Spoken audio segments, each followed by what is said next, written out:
সম্মানিত দর্শকবৃন্দ, আমরা এই মুহূর্তে আছি দোগাছি ইউনিয়ন আনিস মোড় থেকে আমরা আশুতোষপুর দিকে যাচ্ছি। আমরা দেখতে পাচ্ছি গত 5ই আগস্ট 2024 তারিখে স্বৈরাচার আওয়ামী লীগ সরকার পতনের পর বাংলার মানুষ কথা বলার সুযোগ পেয়েছে, স্বাধীনতা ফিরে পেয়েছে।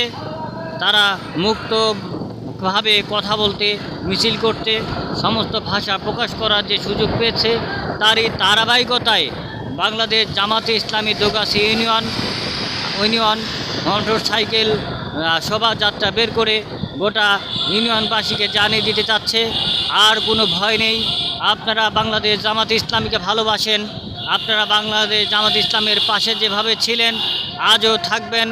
আমাদের অতীতের নেতৃবৃন্দরা বাংলার জমিনে বাংলার মাটিতে ইসলাম কায়েম করতে গিয়ে জীবন দিয়েছে। মৌলানা মতিউর রহমান নিজামী, মৌলানা আলী আহসান মোহাম্মদ মুজাহিদ, মৌলানা আব্দুল কাদের মোল্লা, মৌলানা আব্দুল কামরুজ্জামান সহ মৌলানা আব্দুল সোবাহান, পাবনা রূপকার সব প্রত্যেকটা নেতৃবৃন্দর কথা স্মরণ করে তারা দ্ব্যর্থহীন ভাষায় উচ্চ কণ্ঠে স্লোগানের মাধ্যমে গোটা মানব মণ্ডলীকে জানিয়ে দিতে চাচ্ছে, শহীদের বিনিময়ে আমরা স্বাধীনতা ফিরে পেয়েছি। এই স্বাধীনতাকে ধরে রাখার জন্য অবশ্যই আমাদেরকে আপ্রাণ চেষ্টা করতে হবে। আমাদের সর্বপ্রথমে যে কাজটা থাকবে, তাদের স্লোগানের মাধ্যমে আমরা যেটা বুঝতে পারছি, তারা বোঝাতে চাচ্ছে এই বাংলাদেশ যদি ইসলামী সরকার প্রতিষ্ঠিত হয় কেবলমাত্র তবেই স্বাধীনতা অখণ্ড থাকবে। তাই তারা কোরআনের সংবিধান দিয়ে বাংলার সংসদকে চালাতে চায়।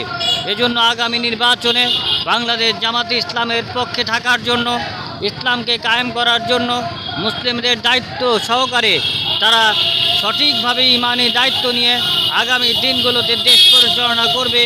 এই আশা প্রত্যাশা নিয়েই কিন্তু আমরা দেখতে পাচ্ছি প্রত্যেকটা মানুষ স্লোগান দিচ্ছে।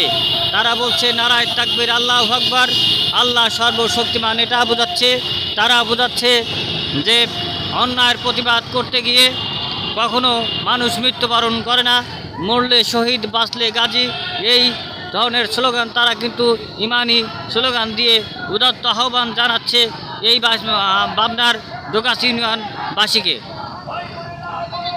তাই আমরা দেখতে পাচ্ছি সম্মানিত দর্শকবৃন্দ, ইতিমধ্যে কিন্তু আমরা দেখতে পাচ্ছি যে প্রতিটা মানুষ যে সুন্দরভাবে তারা স্লোগানের মাধ্যমে জবাব দিচ্ছে, তারা দীপ্ত ভাষায় এটাকে বোঝানোর চেষ্টা করছে যে দীর্ঘ 17টি বছর আমরা বাংলার মাটিতে কথা বলতে পারিনি।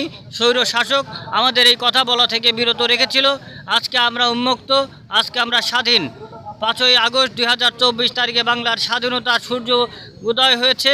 এই স্বাধীনতার সূর্যকে তারা ধরে রাখার জন্যই গোটা বাংলাদেশে প্রতিটা আনাচে কানাচে আবার পুনরাবৃত্তি করে ইসলামের দাওয়াতকে পৌঁছে দেওয়ার তারা চেষ্টা করছে। সম্মানিত পাবনাবাসী, আমরা কিন্তু ইতিমধ্যে দেখতে পেয়েছি যে উদাত্ত আহ্বান জানাচ্ছে। কিছুক্ষণ আগে আমরা দেখতে পেলাম যে জামাতের একটি অঙ্গ সংগঠন শ্রমিক কল্যাণ ফেডারেশনের পাবনা সদর উপজেলা সভাপতি উনি কথা বলেছেন। হয়তো আর কিছুক্ষণ পর আরও নেতৃবৃন্দরা কথা বলবেন। আমরা অবশ্যই আপনাদেরকে দেখিয়ে দিব যে জামাতের নেতৃবৃন্দরা তারা কিভাবে ইসলামের দাওয়াত দেওয়ার জন্য কথা বলছে। এই যে বাংলাদেশের যে একটি ইসলামী সংগঠন, সর্ববৃহৎ সংগঠন বাংলাদেশ জামাতে ইসলামী, এই জামাতে ইসলামের মাধ্যমেই বাংলার স্বাধীনতাকে অক্ষুণ্ণ রাখবে। স্বাধীনতার রক্ষা কবচ সর্ববৃহৎ দক্ষিণ পূর্ব এশিয়ার সর্ববৃহৎ ইসলামী সংগঠন বাংলাদেশ জামাতে ইসলামী। আমরা দেখতে পাচ্ছি যে শ্রমিক কল্যাণ ফেডারেশনের দোগাছি ইউনিয়নের নেতা আব্দুল্লাহ মাহমুদ ফারুক সম্ভবত পরিচালনা করবেন। ওনার মাধ্যমে আর কিছুক্ষণের মধ্যেই ওনার পরিচালনায় কথা বলবেন দোগাছি ইউনিয়ন নেতৃবৃন্দ, আপনারা দেখতে পারবেন।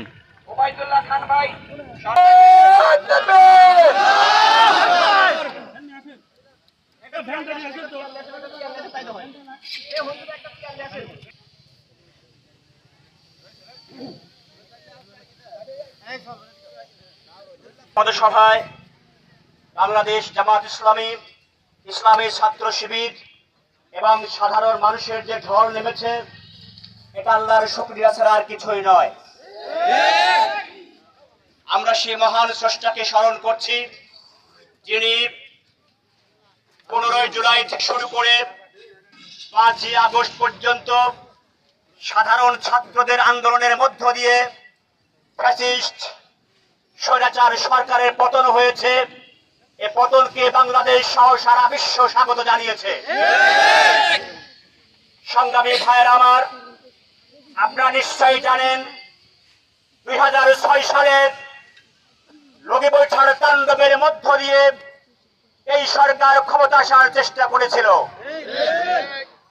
2009 সালের নির্বাচনকে 8 সালের নির্বাচনকে সামনে রেখে তৎকালীন সময়ের ফখরুদ্দিন এবং মঈনুল আহমেদের কারচুপি ষড়যন্ত্র নির্বাচনের মধ্য দিয়ে আওয়ামী স্বৈরশাসক ক্ষমতা এসেছিল। যে ক্ষমতার মধ্য দিয়ে 2009 সালের পিলখানার হত্যাকাণ্ডের মধ্য দিয়ে ক্ষমতাকে স্থায়ী করার ষড়যন্ত্র করেছিল। ভারতের সহযোগিতায় পিলখানার 57 জন সেনা অফিসারকে হত্যা করার মধ্য দিয়ে বাংলাদেশের মেরুদণ্ডকে ভেঙে দেওয়া হয়েছিল।